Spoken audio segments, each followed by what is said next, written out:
apprendre. Vous avez sans doute commandé vos courses sur Internet comme beaucoup de gens pendant le confinement. Le e-commerce qui était déjà présent a explosé, sans parler de la gestion des flux, des stocks. C'est un enjeu d'aménagement, d'urbanisme, de mobilité, d'immobilier, de vélo cargo. Je n'ai pas parlé de vélo container, ça c'est réservé Édouard Philippe. Marianne Loradour, vous qui travaillez avec tous ces acteurs privés et publics de la ville, comment la logistique urbaine va-t-elle être intégrée au plan de relance de la Caisse ?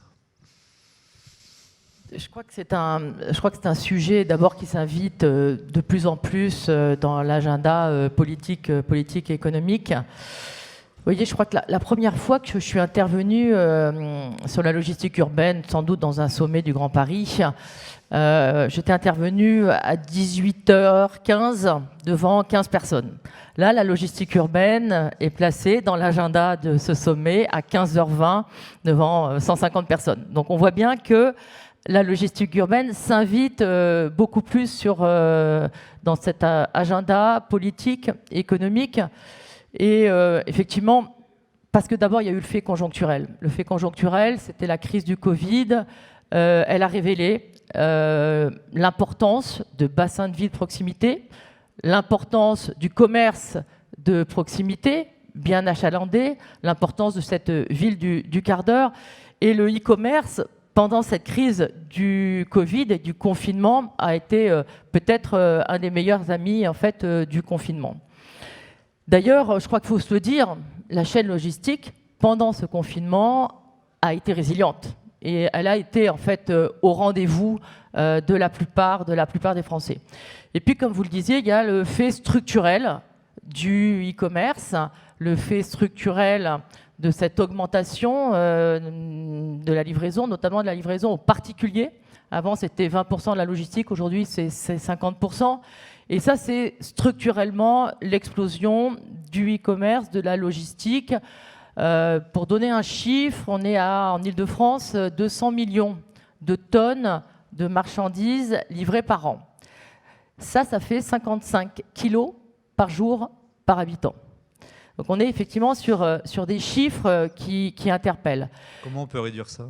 Et donc cette logistique, elle va véritablement, bien sûr, être intégrée dans le plan de relance de la Banque des Territoires, à travers l'ensemble, parce qu'en fait, c'est un sujet qui est extrêmement transversal, qui appelle les sujets de voirie, les sujets des collectivités, les sujets de la société civile, du consommateur, de l'emploi, puisque c'est quand même 10%. La chaîne logistique, c'est 10% d'emploi.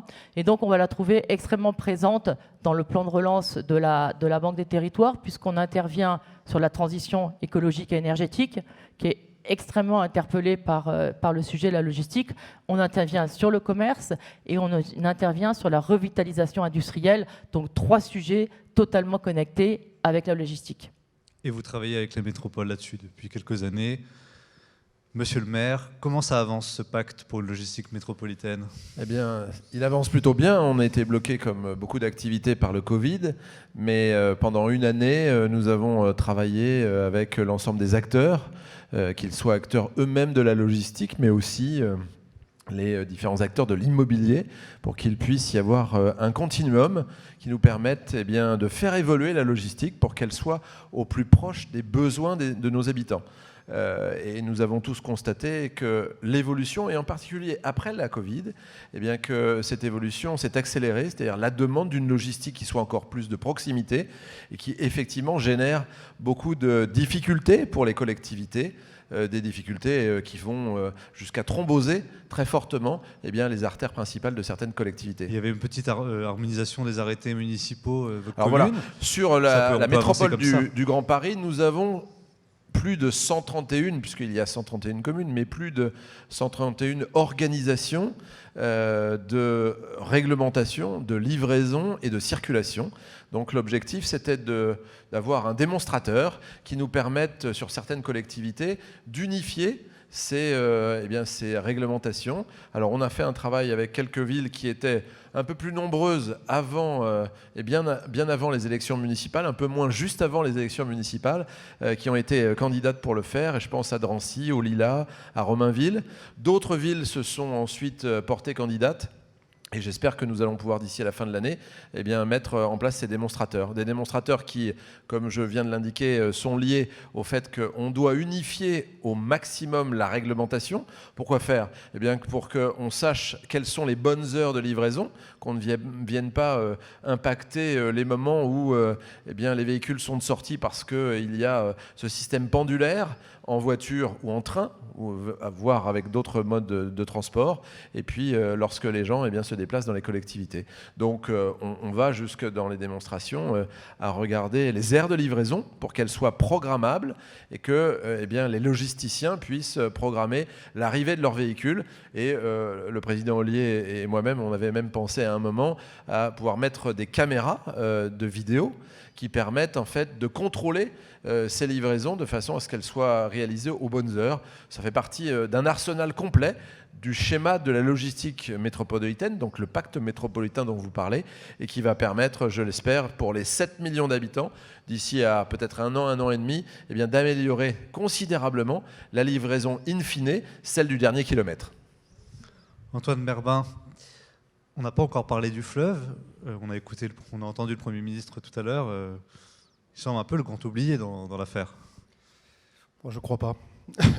Donc peut-être pour montrer que le fleuve n'est pas oublié dans cette affaire, rappeler un peu à quoi sert Port de Paris et quelle est notre activité et en quoi dans notre activité le fleuve est important. Et je pourrais peut-être même aussi vous parler du fleuve et du e-commerce parce qu'on ne pense pas assez naturellement à lier fleuve et e-commerce, mais aujourd'hui, je pense que nous allons vers des développements et l'utilisation du fleuve, y compris pour les livraisons liées au e-commerce. Je rappelle juste, donc, le port de Paris, c'est un outil qui permet de canaliser, de structurer la logistique de distribution de l'Île-de-France. Donc, effectivement aussi pour le Grand Paris, une partie de l'Île-de-France, de façon à la fois efficace et, je crois, respectueuse de l'environnement. Pardon, merci. Respectueuse de l'environnement parce que utilisant comme alternative au transport routier le transport fluvial, qui, comme vous le savez, a un bien meilleur bilan carbone dans l'état actuel des choses que le transport routier. Donc le port de Paris, c'est un réseau de ports fluviaux qui maille l'ensemble de l'Île-de-France et qui est connecté à une offre fluviale et ferroviaire régulière aux liaisons maritimes internationales via les ports du Havre et de Rouen. Il ne faut jamais oublier Rouen quand on parle de Haropa, hein, c'est important, on a parlé du Havre tout à l'heure. Oui, il m'a été reproché de ne pas avoir invité le maire de Rouen. On parle de Paris un peu plus maintenant, et donc dans Haropa, et la fusion de nos trois ports, il y a aussi Rouen, c'est important. Et donc il faut bien comprendre que le port de Paris, c'est à la fois un outil de distribution de la marchandise dans toute l'Île-de-France, mais aussi un outil d'ouverture sur l'international via la connexion sur les grands ports maritimes. Parfois, on décrit, nos grands ports maritimes sont un peu décriés dans leurs performances et leurs classements mondiaux. Je voudrais rappeler que le port du Havre est au 4e rang européen et au 16e rang mondial dans la qualité et la diversité de ses liaisons internationales. Il y a 6 ports européens dans le classement des 20 premiers. La grande majorité des ports de ce classement des 20 premiers, c'est des ports asiatiques. Et dans les 6 ports européens, le Havre est en 4e position. Donc nous avons une bonne connexion internationale. Et ce n'est pas moi qui le dis, c'est la conférence des Nations Unies sur le commerce et le développement. C'est grâce au vin, alors ? Alors, oui, alors je paraphrase le Premier ministre, hein, enfin l'ancien Premier ministre, je m'en excuse. Donc, on a fait un calcul il y a quelques années pour savoir combien de bouteilles passaient par le port du Havre. Donc, je peux donner le chiffre. C'est plus de 1 milliard par an. Extraordinaire, donc. Même de l'eau, parfois. Hein. Ça, c'est pas très durable, en l'occurrence, mais beaucoup, effectivement, de produits viticoles qui font la spécificité de notre économie. Juste peut-être pour en terminer sur cette introduction, rappeler que le port de Paris est constitué de grandes plateformes multimodales et de petits ports urbains, et que c'est l'ensemble de ce réseau qui lui permet d'être efficace et utilisé par de nombreuses filières économiques. Les grandes plateformes, c'est notamment Gennevilliers et Bonneuil qui sont vraiment au cœur du Grand Paris dense. Et donc c'est vraiment un atout pour la logistique de disposer de ces grandes plateformes logistiques au cœur du Grand Paris. Et les ports urbains, ils ont plusieurs tailles, et jusqu'aux plus petits. D'entre eux, l'un des plus petits, c'est celui, par exemple, que l'on a sur la Bourdonnais, sur le quai du 7e arrondissement de Paris, où nous avons installé un petit terminal à petits conteneurs. Donc on n'est pas tout à fait sur les grands terminaux à conteneurs du port du Havre, et qui permet la logistique des magasins Franprix depuis maintenant 2012. Concrètement, les conteneurs à destination des magasins Franprix sont préparés dans des entrepôts sur le port de Bonneuil-sur-Marne, sont ensuite transportés par le fleuve jusqu'au cœur de Paris et sont ensuite repris par des camions roulant au gaz et desservent comme ça près de 300 magasins de l'ancienne Franprix dans l'agglomération parisienne. Cécile Tricot, leader mondial et donc français de l'immobilier logistique. Les actifs stratégiques pour décarboner la chaîne, ce sont ceux au bord du fleuve? Alors, tout d'abord, on m'entend? Oui. Tout d'abord, je vous rejoins, madame. Je suis absolument ravie qu'on puisse parler de logistique dans le cadre du Grand Paris, parce que je pense que c'est effectivement une infrastructure absolument nécessaire dans l'aménagement de la ville, notamment pour servir toute son activité économique ainsi que ses citoyens. Donc pour répondre à votre question, la logistique, en fait, les entrepôts logistiques, ils sont situés au bord de tous les canaux de communication. Donc le fleuve en est un, les entrepôts sont également situés au bord des autoroutes, près des aéroports, dans les ports. On a une très forte présence au Havre, en l'occurrence, mais également à Marseille. Donc la logistique, c'est de l'immobilier, mais ça peut aussi s'apparenter fortement à de l'infrastructure. Et c'est une infrastructure qui doit effectivement fonctionner en réseau, en partant de grandes plateformes. Et puis au fur et à mesure qu'on s'approche des espaces plus denses qui sont les espaces urbains, en réduisant la taille des plateformes de façon à irriguer au maximum toute la ville et toutes ses activités. Il faut du foncier. Il faut du foncier. C'est un des enjeux à l'heure actuelle. On a deux types d'enjeux, en fait. On a effectivement un enjeu qui est lié à la problématique environnementale aujourd'hui, puisque, bien entendu, les surfaces logistiques en particulier ont construit de grands entrepôts, donc on est assez consommateur de surface. Il faut savoir qu'aujourd'hui, les surfaces bâties en immobilier logistique représentent moins de 1% de la totalité de la surface bâtie en France. Donc c'est très impressionnant à l'unité, mais c'est finalement un impact qui est aujourd'hui encore raisonnablement réduit. On a donc effectivement cet impact d'artificialisation des sols et d'occupation du territoire. On a également un autre enjeu pour la logistique, et en particulier lorsqu'on parle de logistique urbaine, qui est que la logistique en elle-même, c'est une des classes d'actifs immobiliers qui n'est pas extrêmement rémunératrice lorsqu'on la compare à d'autres classes d'actifs que peuvent être le logement, le bureau et le commerce jusqu'à récemment, puisque en ce moment le commerce a quelques difficultés. Et donc aujourd'hui, en fait, il y a très peu d'espace réservé pour la logistique. Dans le cadre du Grand Paris, c'est un tout petit peu un actif qui a été oublié. Et donc, en fait, au fur et à mesure que le foncier se raréfie, on n'est pas extrêmement compétitif pour pouvoir accéder à des fonciers. Donc, une des solutions pour cela, c'est par exemple d'utiliser des friches industrielles, de les requalifier et d'essayer de trouver des sites sur lesquels on puisse s'insérer, quitte à ce que ce soit par exemple dans des programmes mixtes. Ah, ça tombe bien, il y a 350 millions pour recycler les friches dans le plan de relance. Gabriel Franche, justement, avec votre vision d'ensemblier de la ville, comment on peut améliorer ces apports en centre-ville?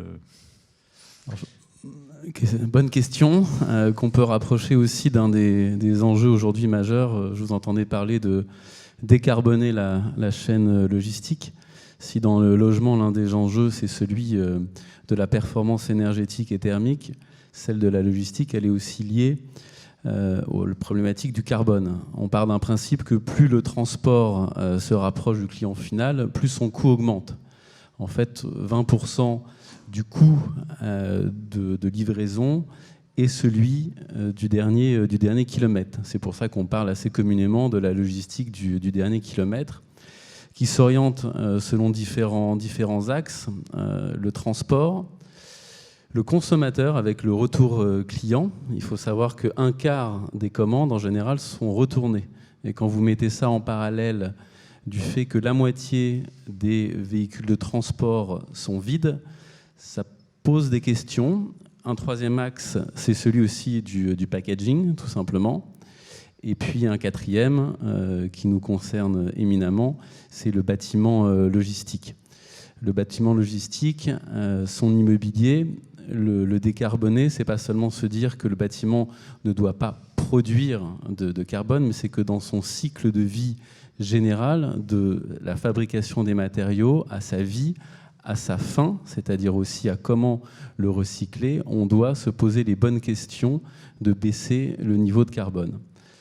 De cela aussi, il est une question qui est de dire qu'on peut mutualiser les activités de la logistique en parlant d'hôtels logistiques. C'est souvent le cas, en se disant qu'il y a une part qui est celle de transport, de flux, qu'on peut associer à des préparations de commandes, à avoir une certaine valeur ajoutée, à de l'activité pure, à du bureau, à d'autres activités annexes que l'on peut imaginer, de restaurants au dernier étage, de logements. Il faut être assez décomplexé sur la vision que l'on a de la logistique en ville. Marianne Lauradour, vous investissez notamment dans l'immobilier logistique, je pense à la Sogaris. En novembre 2018, c'était donc à l'hôtel de ville de Paris, Paris zéro carbone, c'était pas le sommet compris. On avait parlé aussi de Sea Bubble, je crois, pour la logistique. Où on en est En fait, on investit effectivement dans l'immobilier à travers des outils comme la Sogaris. Donc pour ceux qui ne la connaissent pas, la Sogaris c'est une SEM de la ville de Paris avec comme actionnaires les 3 départements de la Petite Couronne et dans laquelle effectivement la Banque de Territoire est le premier actionnaire privé. La Sogaris, ce qui est intéressant, donc c'est un modèle d'économie mixte qui partiellement peut répondre à des sujets fonciers et qui répond complètement à ce sujet de l'immobilier. C'est-à-dire qu'en fait, la logistique, il n'y a pas si longtemps que ça, c'était des grandes plateformes à 50 km des villes et puis des camions qui rentraient dans les villes et dans la partie dense des villes pour livrer. Donc ça, on voit bien que ce modèle, il est fini et qu'il faut aller travailler sur des plateformes qui diminuent de taille au fur et à mesure qu'on rentre dans la zone dense et qui permettent à chaque fois, à chaque niveau de plateforme, de changer aussi de modalité de mobilité et de passer ensuite à des mobilités douces à l'intérieur et décarbonées à l'intérieur de la ville dense. Donc ça, c'est exactement effectivement le modèle promu par la Sogaris, ce modèle de la logistique du dernier kilomètre dont vous parliez.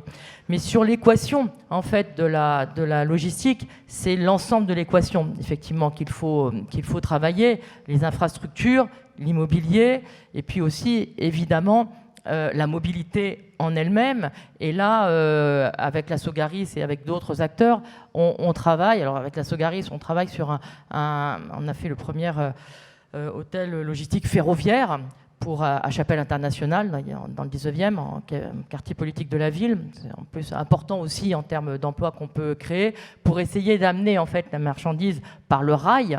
On essaye aussi de faire des projets d'approvisionnement par le fleuve. Et là, on a investi dans Fluidis, un cargo hybride qui transporte sur le fleuve des marchandises et qui a des triporteurs à l'intérieur pour justement des vélos électriques pour livrer sur le dernier kilomètre après le fleuve.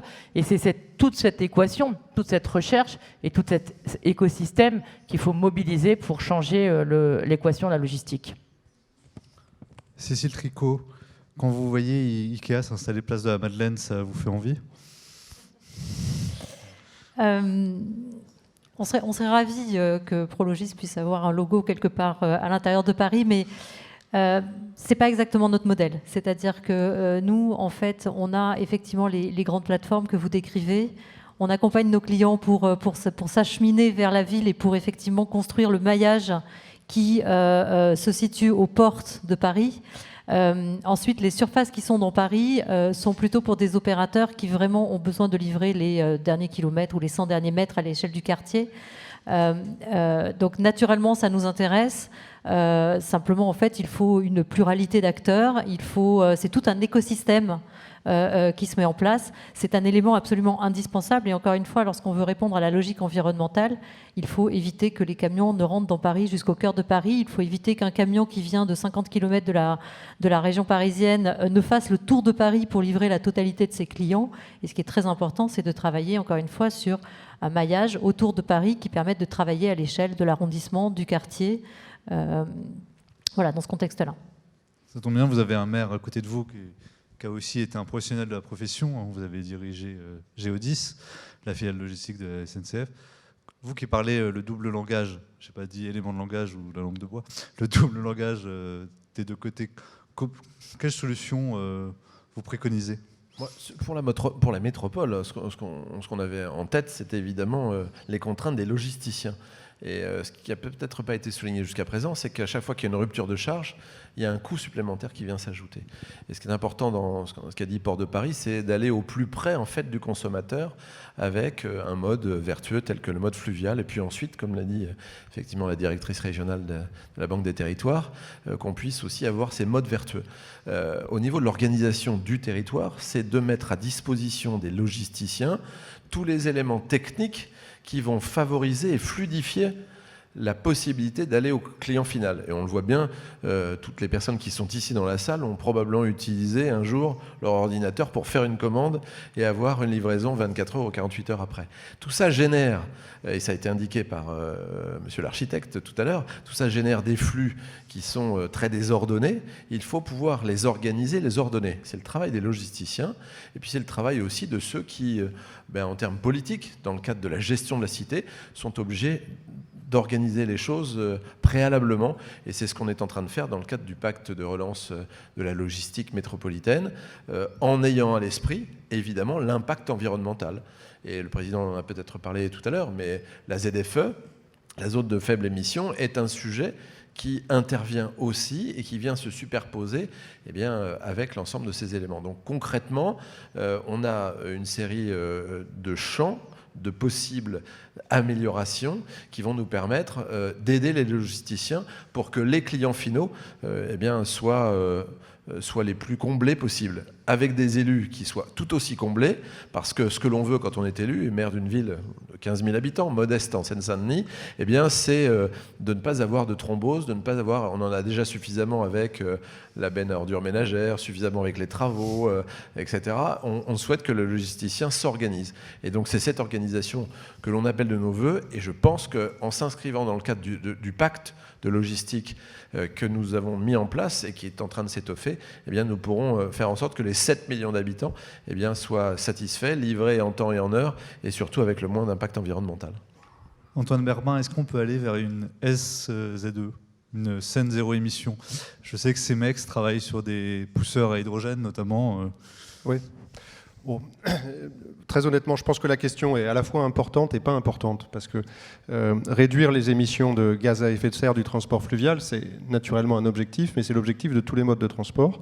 Voilà. Et ce à quoi il faut réfléchir d'abord, c'est comment, globalement, on peut diminuer les émissions de gaz à effet de serre de la logistique, et pas uniquement du transport fluvial, qui, par nature aujourd'hui, est d'ores et déjà, vertueux par rapport à l'ensemble de la logistique. Donc, il faut rappeler toujours le chiffre d'ailleurs de contenant qu'on peut mettre dans un conteneur.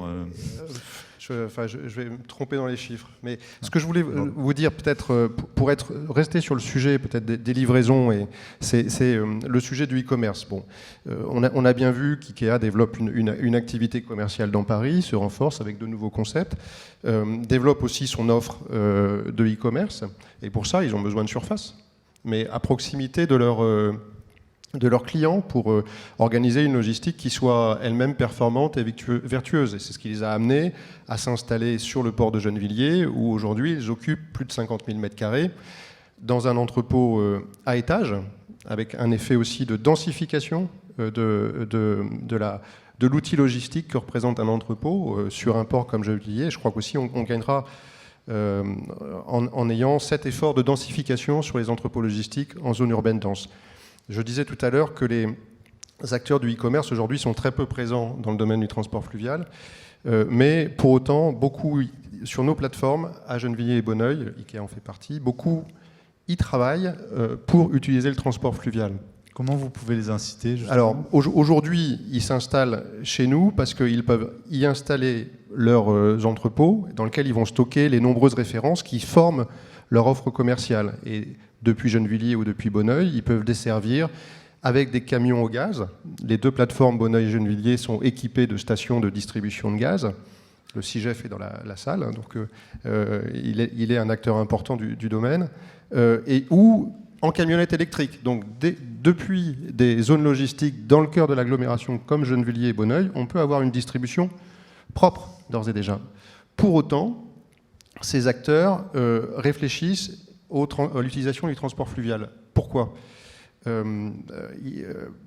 C'est en fait assez simple. En fait. Le transport fluvial permet de rentrer dans l'agglomération sans le souci de la congestion automobile. C'est exactement ce qu'a fait Franprix il y a quelques années. Et dès lors que vous avez organisé votre chaîne logistique pour le faire, c'est-à-dire que vous avez un entrepôt sur un port qui permet de charger facilement un moyen de transport, qui peut être le bateau Fludis qui a été financé par la Caisse des dépôts et consignations, que ce bateau peut rentrer dans l'agglomération encore plus dense et décharger sur un des quais de Port de Paris en zone urbaine dense. Il peut décharger une camionnette électrique, il peut décharger un triporteur électrique, il peut décharger une caisse mobile qui va être chargée sur un triporteur électrique. Et alors on peut se dire, mais c'est pas le e-commerce, parce que le e-commerce, ça doit être rapide. Mais qu'une partie des volumes du e-commerce doivent être rapides. En revanche, la totalité des flux du e-commerce doivent arriver, si possible, à l'heure. Et donc, ce qui est demandé. Et donc le transport fluvial permet d'apporter cette fiabilité dans l'arrivée des marchandises dans la ville. Et ensuite, la distribution se fait un peu plus à l'abri des contraintes de congestion, directement à l'intérieur de l'agglomération et avec un moyen très propre, par exemple comme un triporteur électrique. Et donc c'est pour ça que les acteurs du e-commerce aujourd'hui travaillent et certains expérimentent à bas bruit le transport fluvial. Et je suis certain qu'en 2021, on aura des acteurs qui passeront à l'acte. Oui, Gabriel Franc, justement, comme au-delà du fleuve, je ne voulais pas stigmatiser le fleuve. Bien sûr, les transports, l'immobilier sont les plus gros émetteurs et donc il faut jouer sur toute la chaîne. Gabriel Franc, justement, on revient à cette histoire de décarboner la chaîne. Je me permets juste de faire une intervention de ce que l'on constate aussi sur le modèle économique même de la logistique urbaine, où finalement on a vu, nous, depuis une vingtaine d'années, une évolution qui était d'avoir des sociétés qui pouvaient être des logisticiens, des transitaires, mais aussi des personnes de la grande distribution qui raisonnaient par rapport à un coût de mètre carré de location et qui forcément, Paris Intramuros, et même pas Paris Intramuros en première couronne, n'arrivait pas à rivaliser avec d'autres modèles. Mais petit à petit, il y a une prise de conscience qui s'est faite par ces logisticiens et aussi dans la grande distribution, par dire qu'ils ne devaient pas rapporter leur programme à un mètre carré loué, mais plutôt à une qualité de service qui allait être donnée à l'utilisateur final. Parce que ce n'est pas forcément un problème d'argent, mais c'est surtout un problème de temps. Et ce problème de temps, il est réglé par une vision économique qui est un peu différente, qui est liée aussi à la qualité, parce que quand vous prenez aussi toutes les études qu'il peut y avoir, quand vous commandez par Internet, ce que vous détestez le plus, c'est recevoir un colis en retard, mal conditionné, abîmé, et donc ça se pallie en y mettant un peu plus d'argent, ce qui aussi modifie en amont tout le modèle économique et donc immobilier. Je reviens à la question sur comment décarboner. Je reprends ce que disait Antoine. La partie transport, elle est à peu près logique et intuitive. On sait qu'à partir du moment où on est dans la ville, on se doit aussi par des plans politiques, mais simplement par une conscience environnementale, de dire que le transport se fait par du gaz naturel, se fait par des véhicules électriques, se fait par les vélos, tout ce qu'on peut imaginer. La solution, on l'a, c'est un temps de mise en œuvre, peut-être de contrainte. Sur la partie qui est, elle, plus liée au bâtiment, eh ben, c'est une réflexion que l'on a, mais qu'on met en œuvre, que des gens comme Prologis font aussi en étant assez précurseurs sur cela, en se disant que les matériaux que l'on va employer, les systèmes aussi dont on va se servir de chauffage, ce sont les mêmes réflexions que l'on a dans du tertiaire, et de l'imaginer encore une fois à l'échelle d'un cycle de vie du bâtiment, pas se concentrer simplement sur quelle est la production de carbone à un instant donné, que l'on compense avec des créations d'espaces verts, avec des associations comme Reforest Action qui permettent de compenser la production du CO2 du bâtiment par une consommation d'un espace vert. Il y a plein d'outils à notre portée.